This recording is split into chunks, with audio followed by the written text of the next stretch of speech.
you're all very welcome to week 2 of 120 Dublin Stories with Santa Rita and the Little Museum.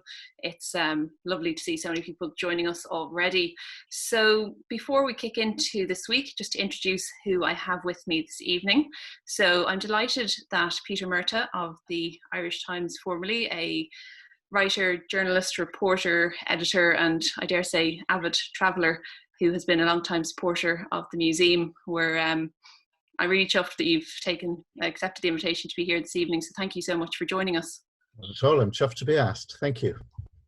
Looking forward to the stories for the evening, so thank you. And to those of you who were with us last week, you might recognise Terry Pennington of Santa Rita. Now, Terry, I'm delighted to see you, but you don't quite look like Oscar.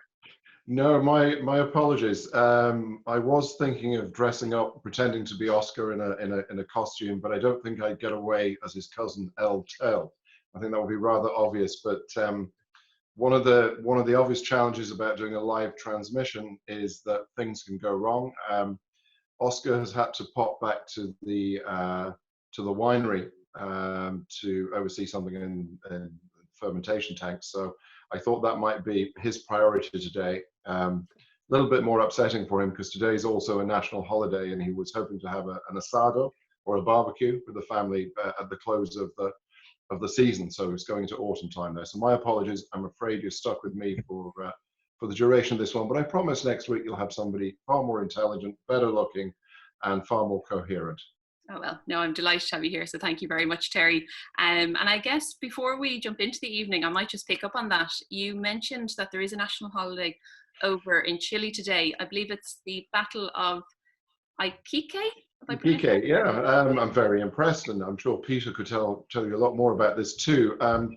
There seems to be a bit of a theme developing. Last week we spoke about Santa Rita 120, which commemorates the 120 soldiers who survived a defeat at the Battle of Rancagua, which then led to Bernardo O'Higgins becoming the liberator of Chile and the first president. Well, this week, the Chileans lost another big battle.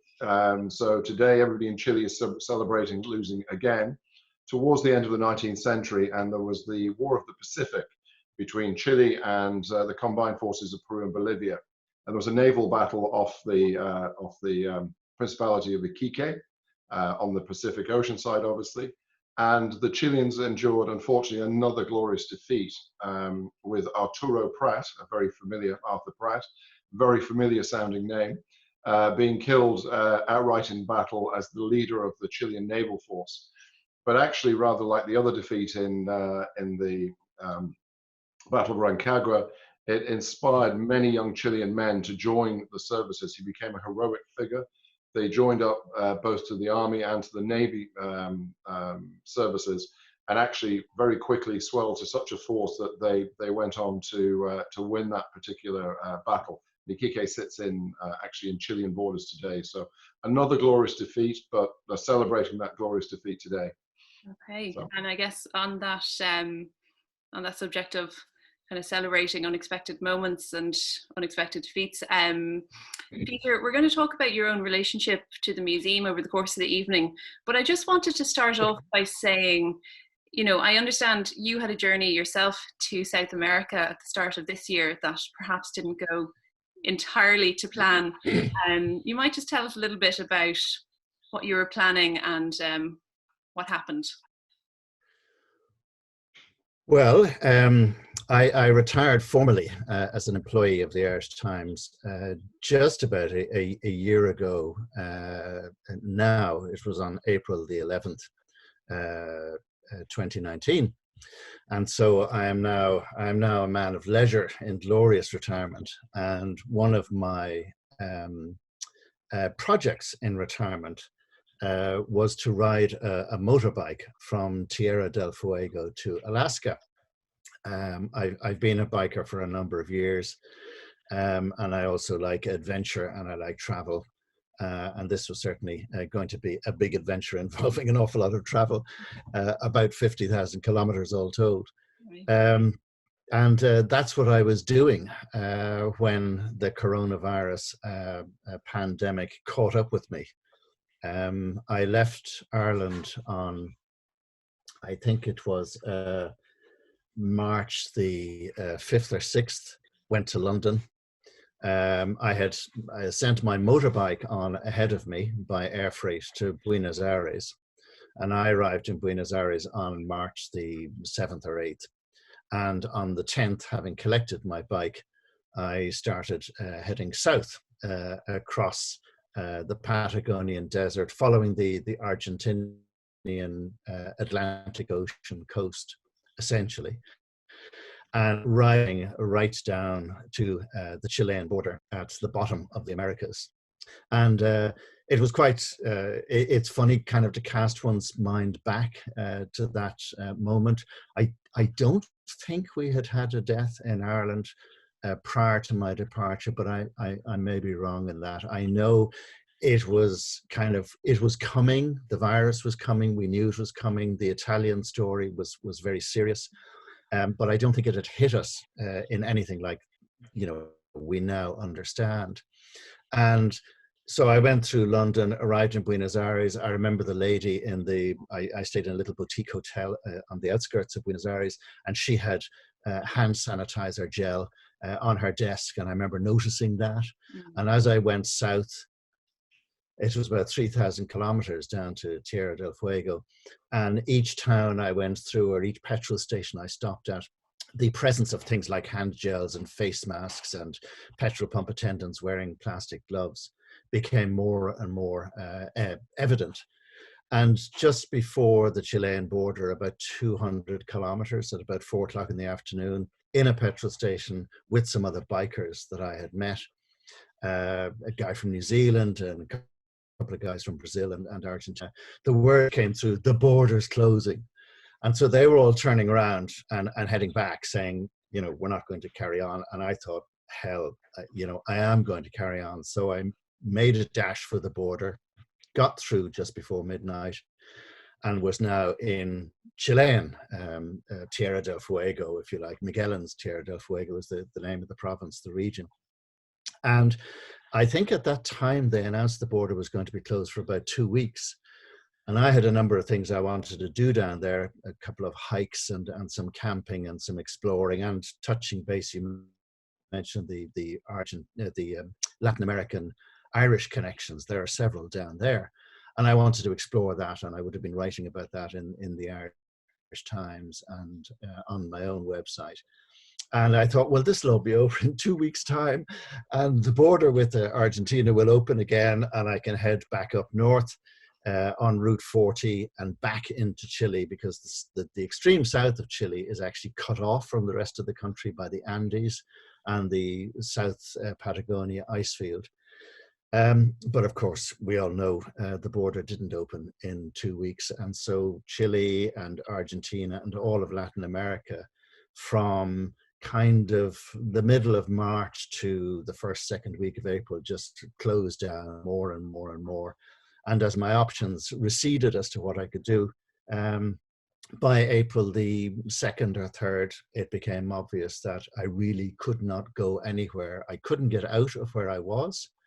And I faced the prospect of being stuck there, possibly in lockdown, sometimes 24-hour lockdown, or I could come home. So I made a second dash for it. Having left my bike with a wonderful man in Punta Arenas, which is the southernmost town. There's a lovely man there who runs a wholesale food distribution business, and his name is Patricio, Spanish for Patrick, and his surname is Corcoran. So his antecedents are from our country, and he runs this wholesale food distribution business. And I'd interviewed him, and he said, "Look, you can put your bike in my warehouse, and it'll be safe there." So I left my bike with Patricio. I got the second last plane out of that region up to Santiago, and then got the last plane home via London on April the 3rd. Got back here on the 4th and went into splendid isolation in Mayo for 2 weeks. And now I'm back in Greystones, and I'm going through the stages of grief, because it was an enormous expedition, and I hope to return to it And well, I have to go back and pick up a bike, but I really do want to ride right the way through the Americas all the way up to Alaska.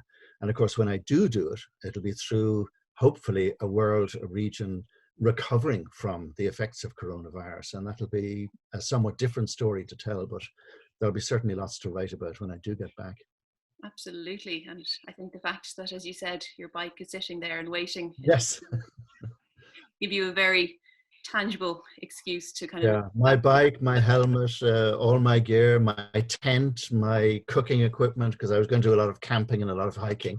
So it's all there waiting for me. So but it's very safe.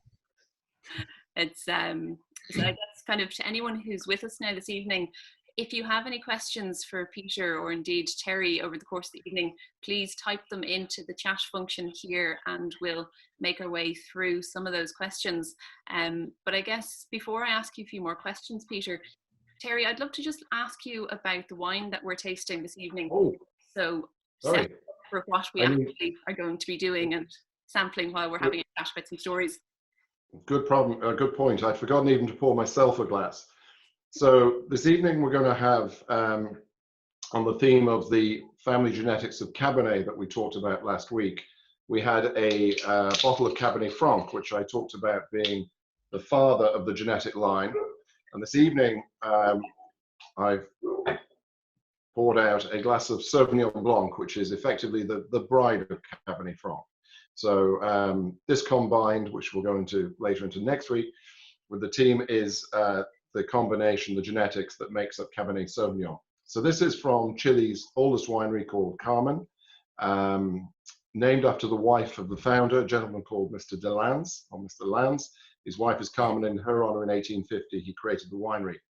But this one has a special affection for me. I'm going to get my glass because I'm dying for a drink. Excuse me, that sounds very bad, but I am dying for the first drink of today.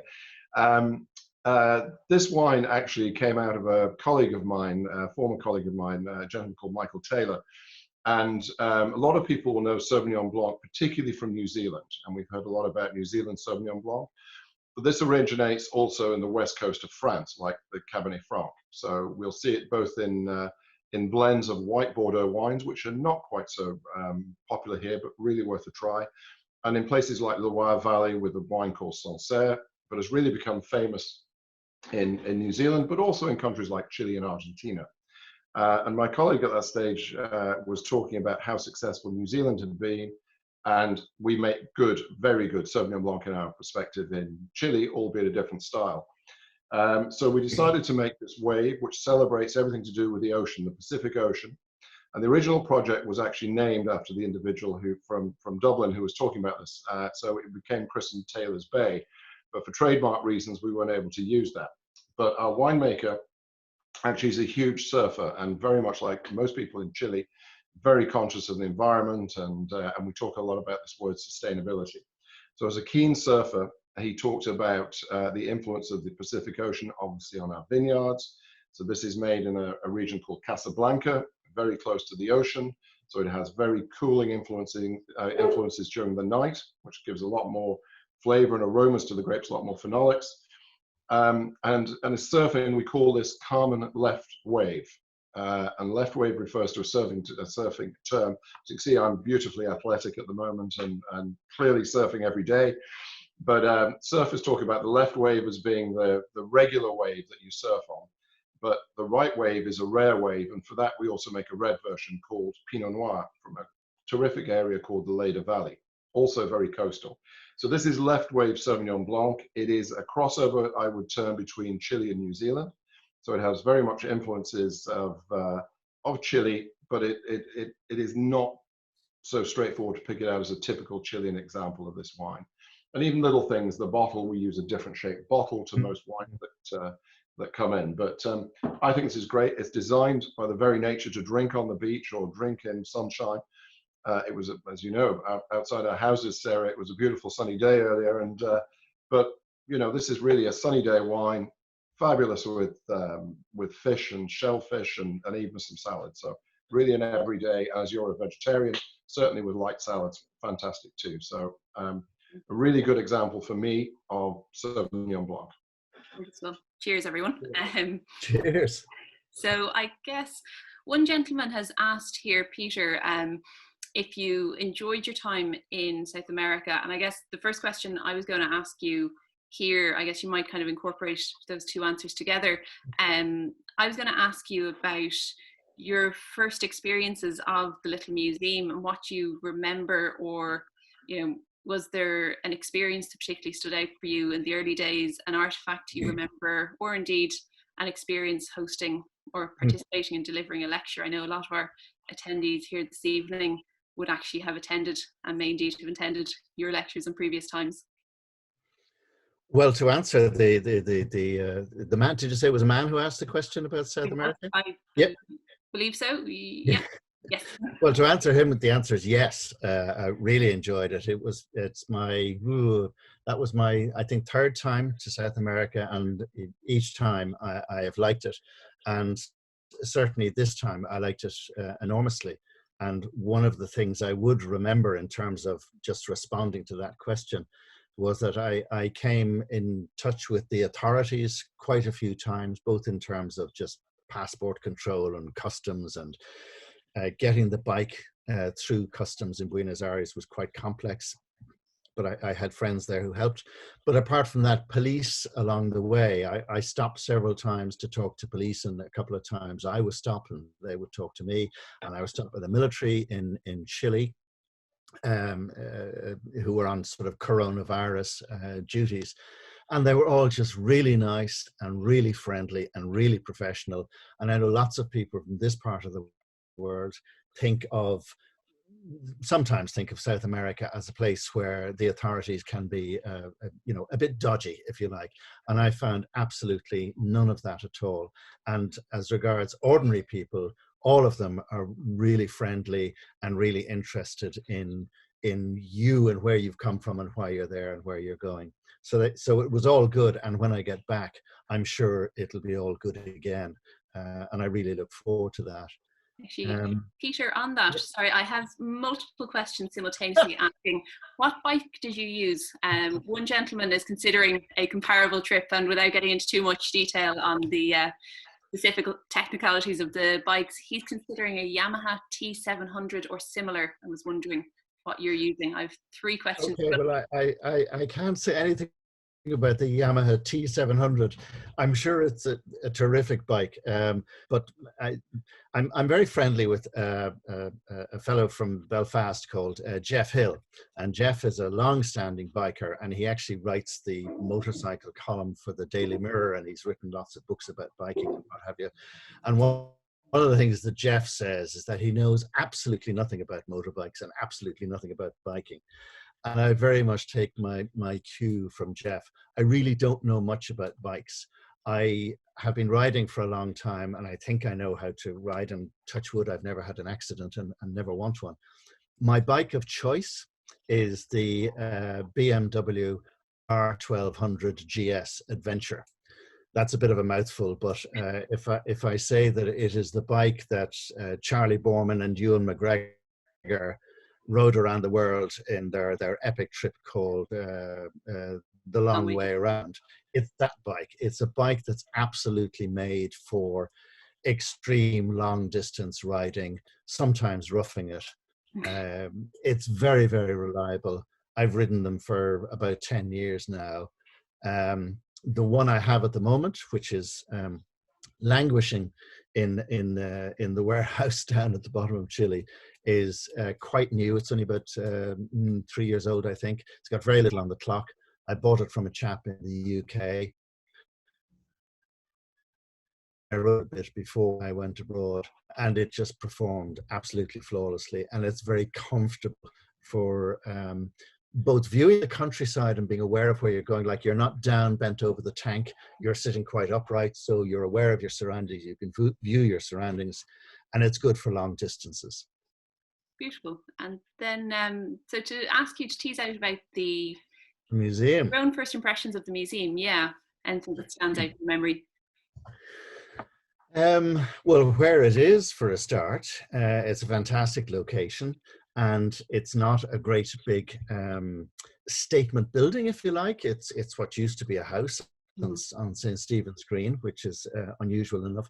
It's perfectly titled the Little Museum of Dublin because it's quite a small museum. It's very intimate. It's very compact. It's very beautiful, the outside of the building and the inside of the building. It's very engagingly displayed. And my first impressions would have been through, I guess, Simon O'Connor, who's your creator up to a couple of years ago, and he's now gone on to help create it's the Writers' Museum, I think. Museum of Literature, on, Molly. on the far. Exactly, yeah. So I would have got to know Simon and Trevor. And I suppose my earliest memories would be of, this is a really nice place. It's really quirky. It's full of interesting things, and it's run by very nice people. And you know, you take it from there. It's a place you feel good about going to, and you enjoy being inside it. Oh, that's a lovely way to start.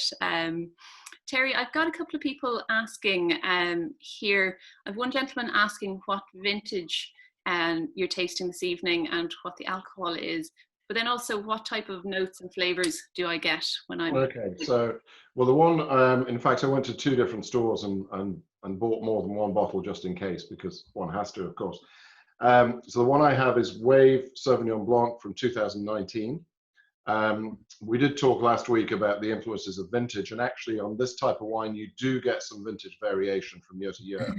I picked up also a bottle of 2017 from another store, another retailer, so a bit older, and it's probably the maximum time. You really want 3 years maximum on this type of wine from a vintage. So this is 2019, which the style of the wine is very fresh, and you drink it quite young, and it's very vibrant. So typically on the notes of this type of wine, you will have citrus notes, you'll have things like sort of grapefruit tones from that. You'll have Granny Smith apples a little bit coming through as well. So it's very fresh. Very refreshing in a sense. Other countries produce, as they say, like New Zealand, in a very different style and can be more herbaceous and asparagus notes, but this is really about clean, easy drinking, nice citrus tones to it. So 2019 is the one I have. I'm going to have a bottle of 2017 later as well, because my wife wants some, and I'm going to finish this bottle probably as we're doing the talk. I'm drinking a 2018, Terry. Is that very different to the 19? It's a little bit different. We've actually, through Chile in the vintages 17, 18, 19, and into 20, actually every year was a little bit hotter. So we were talking previously about climate change and how things are changing. Yeah. So actually we've absolutely seen some warming in terms of those vintages up to 2020, where we've just finished, which has been the warmest in at least the last 20 years and earliest to finish. So there's been a gradual heating up. So that'll give the wines a little bit more roundness, but there will be some. We'll do it together, Peter, next time, and we'll taste 17, 18, 19 together. We'll give ourselves a little challenge. It's like the kids. That's a date. I'm lucky enough, as you know, to have 5 children, and I often ask who's my favourite. And as they're all listening upstairs, I couldn't possibly say. They're all different and unique in their own way. Well, I hope you don't drink your children. No, I don't drink the children. I might or eat them. treat them badly in other ways. My father tells the story of when I was a baby in creche. He got in trouble with one of the fellow parents one morning for saying, "Who's my favourite daughter?" on repeat. The woman saying that was appalling. Him turning around and going, "Yes, but she is also my only daughter." So here we are. Peter, a lady has just written in here saying, I'm going to kind of go back to the museum for a moment. I have a woman who's written in here saying that she remembers 15 Stephen's Green, so the home of the museum, back when it was Hayes Solicitors. She's fond memories of being an apprentice there over the years, and like I know I find it fascinating to track the history of the museum and its own lifetime and its own story. I would often think that the museum is probably one of our greatest artifacts, and I know you did a bit of history and did a bit of looking into the history of our building, and so you might be able to tell us 100 years ago a little bit of what it looked like. Yeah, well, there are so many things about this that are interesting to me. I mean, first of all, Hayes Solicitors. Hayes Solicitors also happen to be the Irish Times solicitors, both in terms, I believe, of the corporate side of the Irish Times, but also, from my point of view, the defamation side. And so Hayes solicitors and various people there who would have read what I wrote before publication saved me many times from falling foul of the laws of libel and defamation. So I personally like that connection with the little museum. But yes, you're right. It was interesting. I mean, I sort of got involved with you guys from about 2006 or so, when the Irish Times was moving building, and in terms of artifacts that were hanging around, and we can talk about that. But quite separate to all of that, in about 2013, I live in Greystones in County Wicklow, and I was always interested in the War Memorial tablet in the local Church of Ireland church. It's called St. Patrick's Church.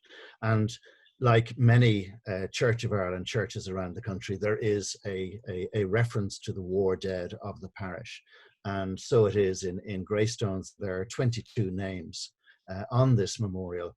And I just got it into my head that I wanted to research each of these individuals and try and find out who they were, because those people who would go to church every Sunday, they might notice this tablet and they might see these names and they might wonder, who are these people? And so that kind of began a year-long odyssey of research, which brought me online through lots of places, not least the Commonwealth War Graves Commission, but also crucially to the Public Records Office, the UK Public Records Office in Kew. And to my great surprise and delight, of the 22 names, both officers and men, about half of them, almost all of the officers, there were records in the Public Records Office in Kew in London, telling the story of the individuals who had died in the war. And there were a number of sets of brothers, which I think is always poignant and tragic. And if you think of Greystones in the first few years of the 20th century, I think there were about 400 houses here. And so, 22 people, 22 sons of these houses, several sets of brothers would have had an enormous impact. And two of those brothers were called Houston, Fred and Frank Houston. And they had a family home in Greystones known as St. David's on Marine Road, just near the harbour on the seafront, where the school of the same name now is. It's called St. David's. And I think the name of the school was taken from the name of the house. The house was demolished and the school was built. Sadly, the school is a pretty monstrous structure compared to the lovely old house that used to live there. But that was the Houston house as I knew it then. And of course, as I got into researching more, I realized actually that was just their weekend house, that their actual home was number 15 St. Stephen's Green, which is the home of the Little Museum of Dublin. So that created a link for me, if you like, from that research to yourselves. And the story of that family in the war, I think is, unfortunately, it's rather typically tragic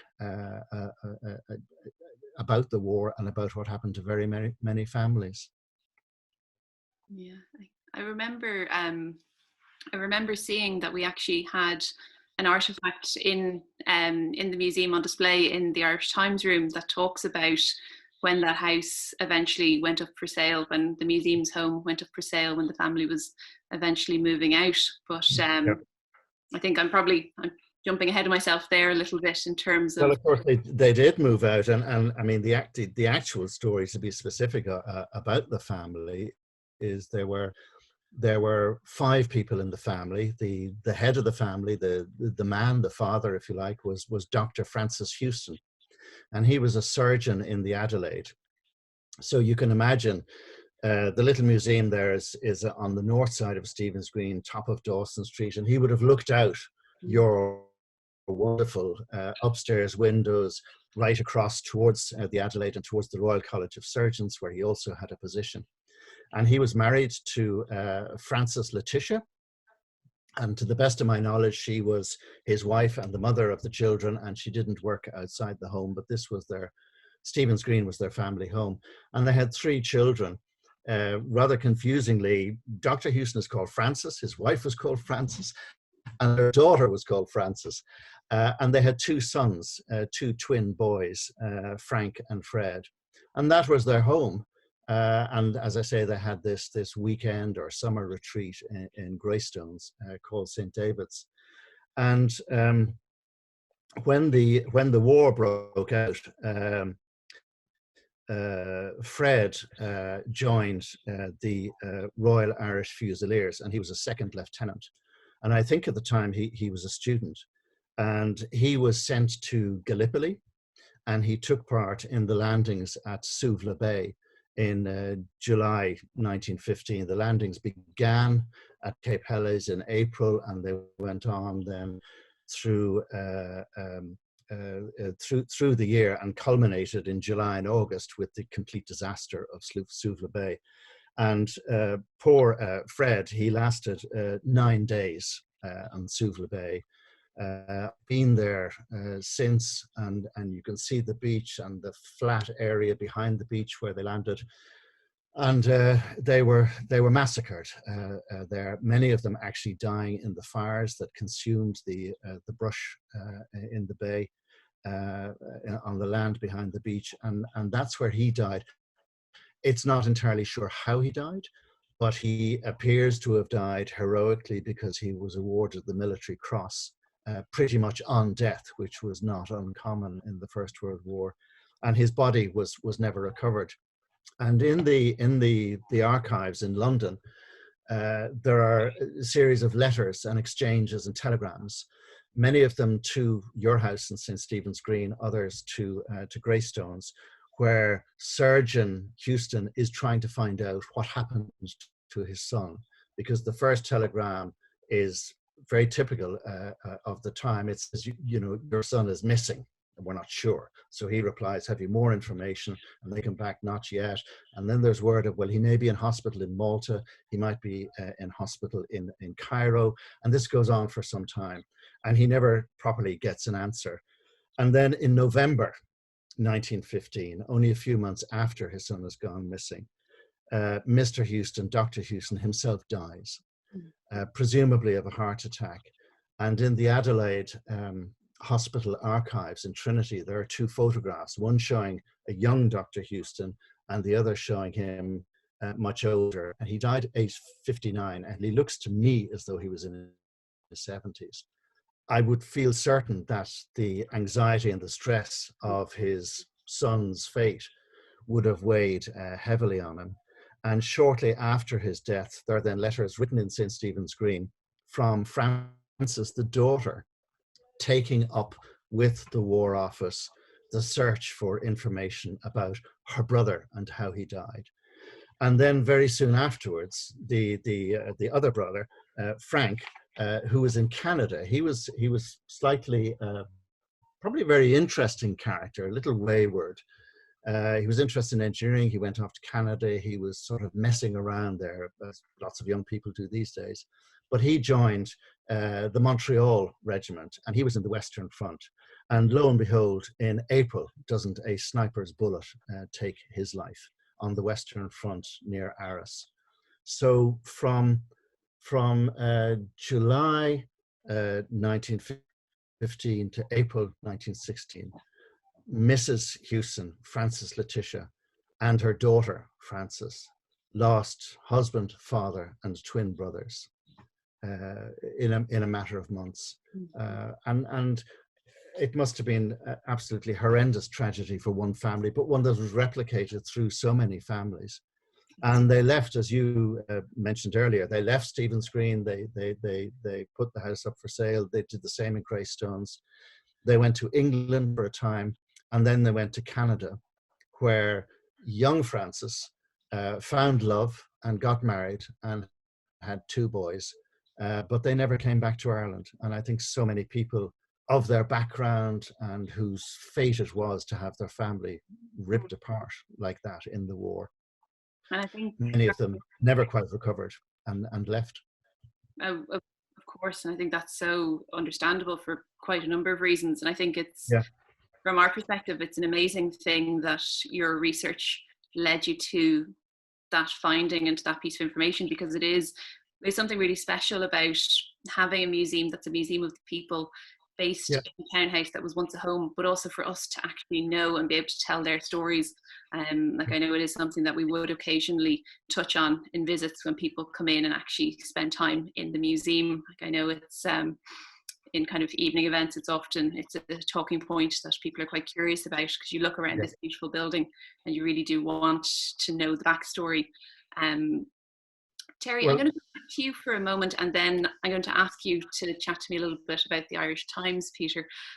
Terry, I have a gentleman here asking, why is there so much Sauvignon Blanc for sale when you look around a supermarket relative to other grapes? Well, the most obvious answer is it's a great variety or a style of wine that a lot of people enjoy. Speaking from a slightly selfish perspective, Chile is dominated actually more by red wine in terms of production. So white wine is relatively small in the mix of what we grow. Ireland and a couple of countries in Europe are a little bit different, but Ireland has grown to love Sauvignon Blanc as a grape variety. It is the biggest selling grape variety in the market by quite a long way.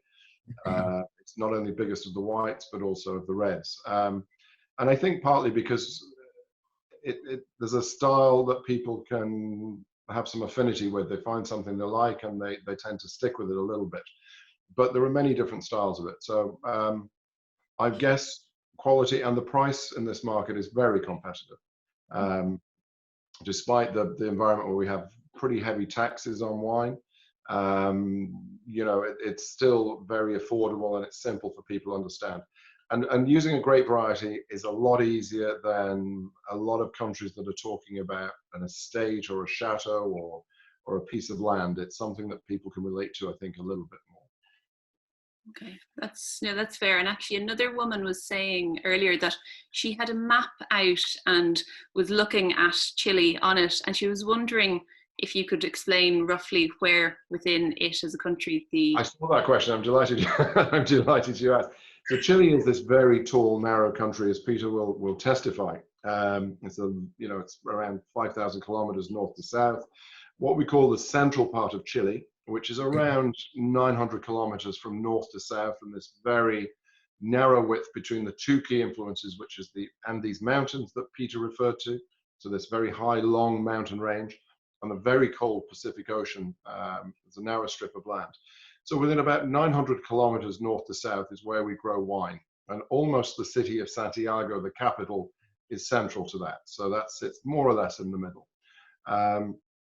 So what that allows us to do is actually plant in lots of different subclimates and microclimates, and in recent years, actually start to understand which grapes grow well in which regions. And I think last week we touched on, parts of France have been growing wines for not just decades, but many centuries.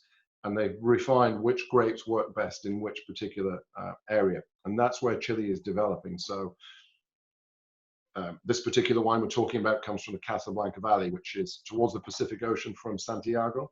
So looking for those influences, so cool, what we term a cooler climate. Way up in the north, getting into the reaches of the Atacama Desert, this famous dry desert. We have different grape varieties we plant up there, but it does make it very challenging for the team we have who are our wine growers, our viticulturalists.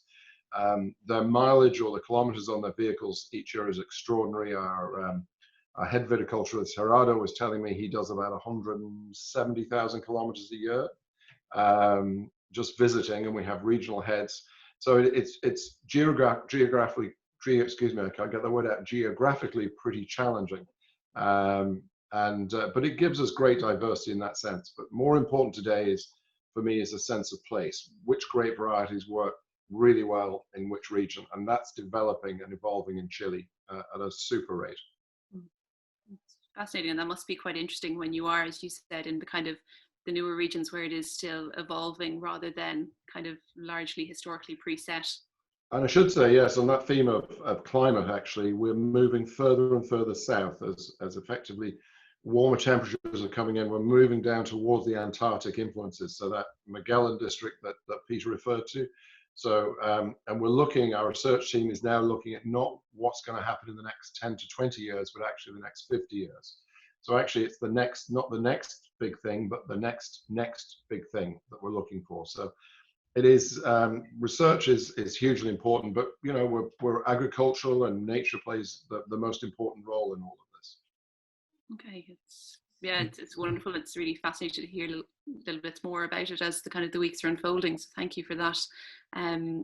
Peter, I'm going to ask you now to kind of to bring us back to where I guess our large relationship between the museum and yourself started. Like obviously we started working together a number of years ago on developing the Irish Times exhibition, or what was going to go on to become the Irish Times exhibition. And when you and I were speaking earlier in the week, you mentioned the fact that the paper has been a really key part of your life since you were a boy, and that, you know, when the movement from Delir Street happened, you played a really key role in that. I guess, I wonder if you could set the tone, set the picture for me in terms of the history of the paper and how we got to the point to be able to have a conversation together. Well, yeah, it has been a huge part of my life. I mean, most of my working life was spent there, and most of it very happily so. I suppose my relationship began really when, as a child, I would watch my father reading the Irish Times, and for him it was an integral part of a good day. He would not be in a good mood if he hadn't had his Irish Times and his simplex crossword and his letters to the editor and all that sort of thing. And every time it went up a halfpenny or a penny, he would say, "Bloody thing, I'm not buying it anymore. It's not worth it." And he'd last about 2 days before he'd have to buy it again. So it was always in my life. And then to work for it was an honor and a privilege. It really was. It began in 1859. A good long time ago now. It was founded by a former soldier, Lawrence Knox, Major Lawrence Knox. He was a soldier in the British Army. He was in his early 20s when he founded it, which is quite remarkable. He did some real soldiering. He was in the Crimea, and he kept a diary, which is with his relatives in, I think, Canada now, and I have a copy of that. But anyway, he started it, and he started it as a serious newspaper for that sort of group in society, if you like, and they're in every society, who sort of rise to the top, whether in the arts, in public service, in teaching, in the professions, in politics. He started it as a serious newspaper. And it was to reflect the Ireland that then was, and its place in the world. And at that time, of course, it was part of the British Empire. And so it was, if you like, unionist with a small U, quite Protestant, because that was what the elite was in those days. And it started off as a thrice weekly paper, and then became very quickly, in June 1859, a daily paper. And the Arnott family took an interest in it. That's Arnott's of Henry Street. They took an interest in it in the 1870s. That interest lasted right up to essentially 1974. It became a private company in which people owned shares, and the Arnott family dominated. And then in 1974, the shareholders bought themselves out, and they turned it into a trust. So the paper is now owned in trust by trustees, so it can't be sold, and it can't be the plaything of an individual or some corporate entity. And so the trust is, if you like, the custodian of what the paper is. And there is a memorandum attached to the Articles of Trust that tries to articulate the sort of qualities the Irish Times should have in its journalism and its outlook on the world, and its approach to reporting and to comment and analysis, and et cetera, et cetera. It's lived in Delir Street for many years, and that's where I joined. And then in 2006, of course, came the move to Tara Street, which was an enormous change for the paper. And it was in that context that I became interested in what we were leaving behind, and all the stuff hanging around the office. And it just seemed to me that we had a story as a paper that was worth telling, and there were things that were worth preserving, and what was going to happen to them, and how is this story going to be told. And that's really how I became involved. Okay, that's perfect, and that lines up to when we started speaking, because obviously in the museum we're looking at telling key stories and kind of relating to the social and political cultural aspect of history, and that lines us perfectly together. And I guess when we started curating the exhibition together and talking about the key artifacts, the key stories, the key elements that we wanted to see factor into it, I wonder, was there one or two pieces that immediately sat in your mind as vital aspects or vital artifacts that we needed to include in that story? Well, certainly the young man who began the paper, Major Knox, he had to be there, and he is there. And then the evolution through the 20th century, which is an interesting evolution, and I'm sure it was quite painful at the time because Ireland's changed enormously. We had what was a revolution, as we would now see it. So the paper had to adapt to modern Ireland, and it did so through several editors, notably Smiley, who I'll come back to, and Douglas Gageby, and all of that. So Knox was key, and the evolution up to the trust, I think, was key. And then I think it was you guys, I think it was Simon and Trevor who lit upon Smiley, R.M. Smiley, a great editor in the 1940s, for 20 years, from the 30s to the early 50s, as a key figure around whom you could sort of build a story. And Smiley, of course, is this enormously Falstaffian, larger than life Glaswegian who grew up in Sligo and became editor of the paper, and infused it with a great literary tradition. The whole Flann O'Brien, Miles Nagopoline, Patrick Campbell, the interest in books and all of that all sort of came from Smiley, and he very much cemented that into the paper. And he was an eccentric character. He rode around Dublin on a bicycle with a typewriter on the front of it, and I think he wore some enormous sombrero, a fedora hat, and he would be seen with a bottle of whiskey, the neck of the bottle of whiskey sticking out of his pocket. And there's a great book actually about Smiley. If any of the people who've come into this conversation are looking for the Smiley book, it's this here, and it's called Mr. Smiley, Sir, and it's by Tony Gray.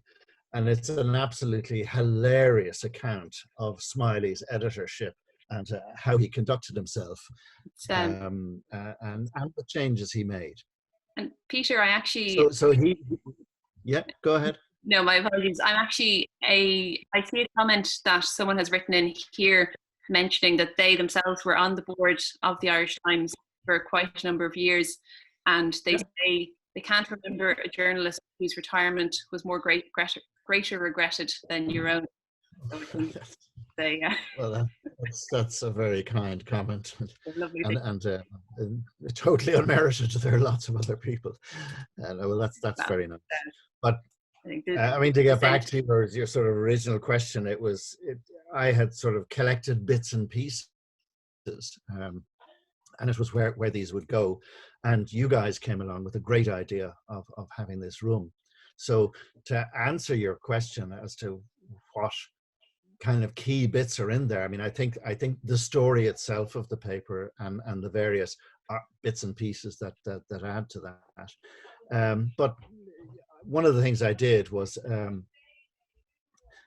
before the general data protection regulations came in, I was able to get the addresses of all our pensioners and write to them saying, look, we're trying to do this, we're trying to gather together bits and pieces, have you memories, have you things? And lo and behold, did Maeve Binchy contact me with Smiley's typewriter. Now, if you're looking for a key part of the exhibition and the room, the editor's room, Smiley's typewriter, and then Sean Kilfeather, who was the late boxing correspondent, had a desk that Smiley apparently used to sit at. Now, I think there's another desk, a slightly grander desk, that is linked to Smiley as well. I think Conor Brady may have that, a former editor. But so in the museum, you've got Smiley's typewriter, you've certainly got a desk that he worked at. And through those objects, I think you guys tell a great story. And all the bits and pieces surrounding it, then the photographs, some of them of key political and social moments of the last 5 or 6 decades in Ireland. Martin Turner's cartoon related to the X case. I think many people will remember that, of the child interned in Ireland. Very powerful. And then right up to more modern times, Roisin Ingle, some of her podcasts are there, and you can listen to them. And I think you can make your own simplex crossword. Is that right? Or you can do a simplex crossword. We have, So my father would be pleased with it. There's the simplex crossword that once you have gone through the entire exhibition, the answers should be there. That all the clues are related to the exhibits. Yeah, there's lovely moments where you'll walk in and strangers who've never met each other are collectively joined in this big conversation to actually complete the crossword, which is a large kind of whiteboard marker on the wall. And it's a really, I must say, it's a particularly special exhibition because it gets strangers talking to each other. And I think in terms of what we're trying to accomplish, it's always a room that I think is very special for that reason, because it does kind of bring that to life. And I do want to ask you about one particular artifact, but just Terry, I see one small question here that I'd love to get you to touch in on before I ask Peter a slightly longer question. I've one gentleman here wondering, Terry, I see you're holding the glass at the stem rather than the glass. Does that the taste, or is that just preference? Well, there's many theories. For me, there's one very good reason. The white wine is chilled. The Sauvignon Blanc is nice drinking temperature. If I hold it here, my hand warms up the wine. So that's one reason. So it's very practical holding it here. It probably looks a little bit pretentious, but apologies. And secondly, I have a nervous habit which I swirl the wine around, which releases some of the aromas and flavors, but primarily it keeps it cold. Okay. So hold it here, the wine warms up very quickly. So, and actually that's just a tip for much better to serve wine too cold than warm. So the warmer it is, there's the alcohol notes come out and become much more prominent. So serve wine a little bit cooler. You can always warm it up with your hands if it's too cold, but you can't do it the reverse way around. My problem, Terry, is that the wine doesn't remain in the glass long enough. I know you well, Peter, and I can appreciate that. And we're brothers in arms in that way, so absolutely. Oh, that's a great one. Well, thank you, Terry. And I guess, Peter, I wanted to ask you, when you and I were chatting about reflecting more so on the Irish Times exhibition earlier this week, you were telling me about a particularly interesting story that I hadn't actually realised behind the front page of the paper on VE Day. Oh yeah. Tell us a little bit more about that. Well, I think if look, Smiley would be remembered for many things, and some of which I mentioned to you, and his eccentricities and all the rest of it. But in kind of terms of serious journalism, the VE Day front page really deserves memory and marks him down both as a sort of serious but groundbreaking editor. During the Second World War, Ireland was neutral, a policy that the Irish Times and Smiley supported.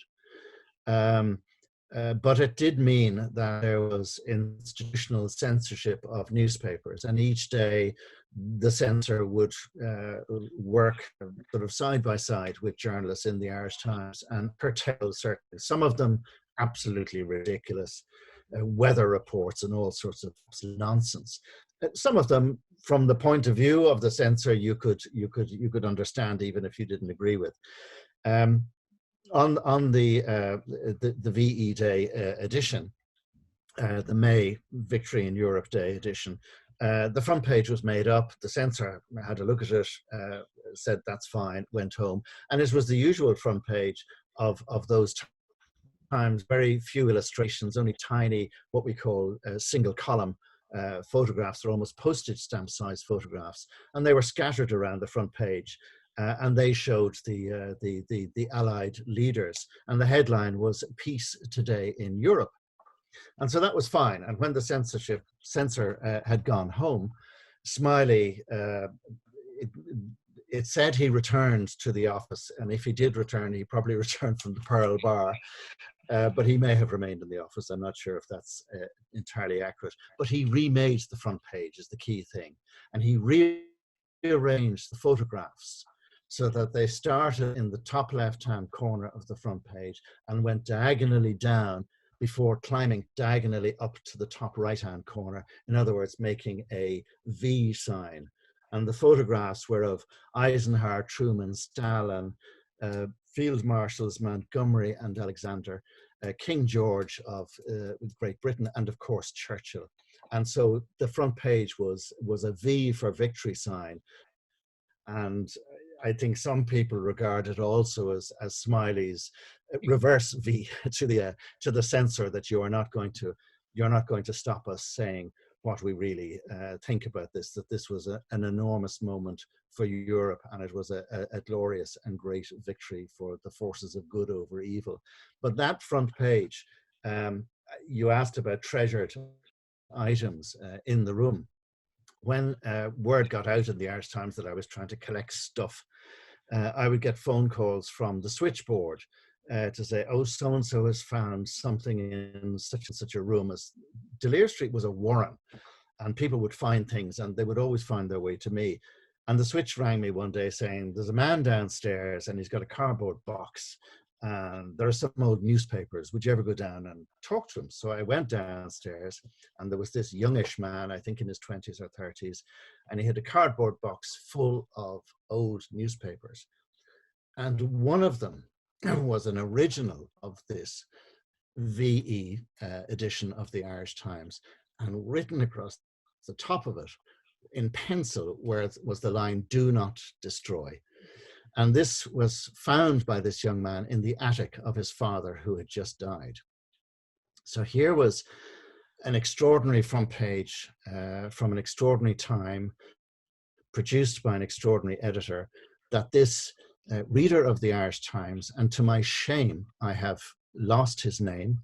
I don't know his name now. He lived in Blackrock, but he had kept this front page, and he knew its importance, and he knew its significance, historic significance, and hence the "do not destroy," and he had preserved that.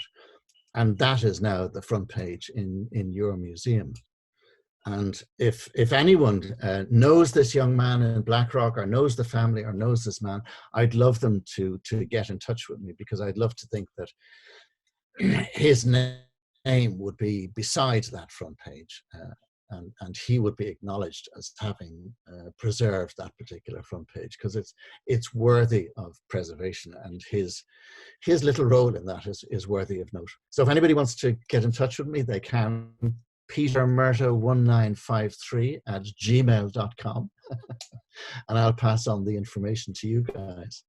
Well, that's I think I'll ask, I guess, some of our colleagues in the museum to share the ask as well, because it's like that, if you could source down the individual in question, it could be a lovely thing to be able to. It would be lovely. I mean, it's a fantastic front page. It's well worth going to the museum for all sorts of reasons, but just to go and see that front page, particularly now we've celebrated or marked the 75th anniversary of VE Day, an incredible moment in the history of civilization and the history of Europe.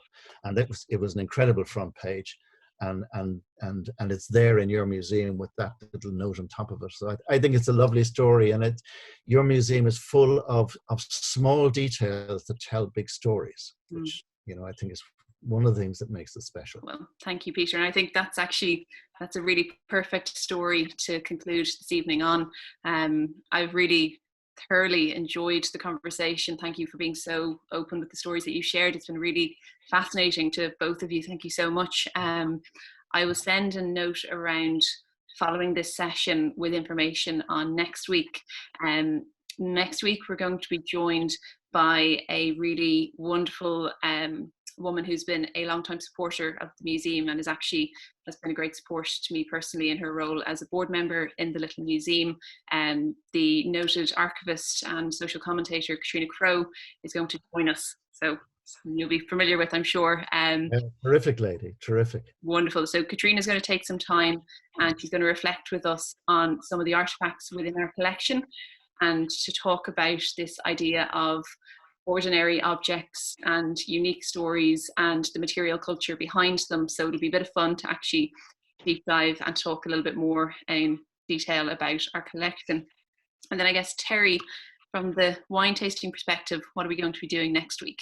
Well, you'll be delighted. There's going to be 3 females on the panel next week, including yourself. So we're doing a real gender rebalancing. So I'm inviting our women in wine in our high altitude vineyard in Argentina called Doña Paula, so Lady Paula, which commemorates the lady that gave refuge to the 120 soldiers. So this is, if you can imagine being stood on the top of Carrick Tool, that's the starting point of the vineyards, and so well over 1,000 meters. So we're going to have the winemaking team from Doña Paula, and they're going to talk about the legitimate child of Cabernet Franc and Sauvignon Blanc, which next week will be Cabernet Sauvignon from a winery called Doña Paula, Los Cardos Cabernet Sauvignon. Wonderful. Well, I look forward to it. So I guess on behalf of myself and Terry, Peter, sincerely, thank you so much for this evening. Thanks for having me. Lovely chatting. Yeah, thank you so much. Well, to everyone who's joined us this evening, thank you so much for getting involved, for asking so many questions and for being part of it. So for now, I guess, here's Salud, Sláinte. Goodbye. Salud. We'll see you all next week. Cheers.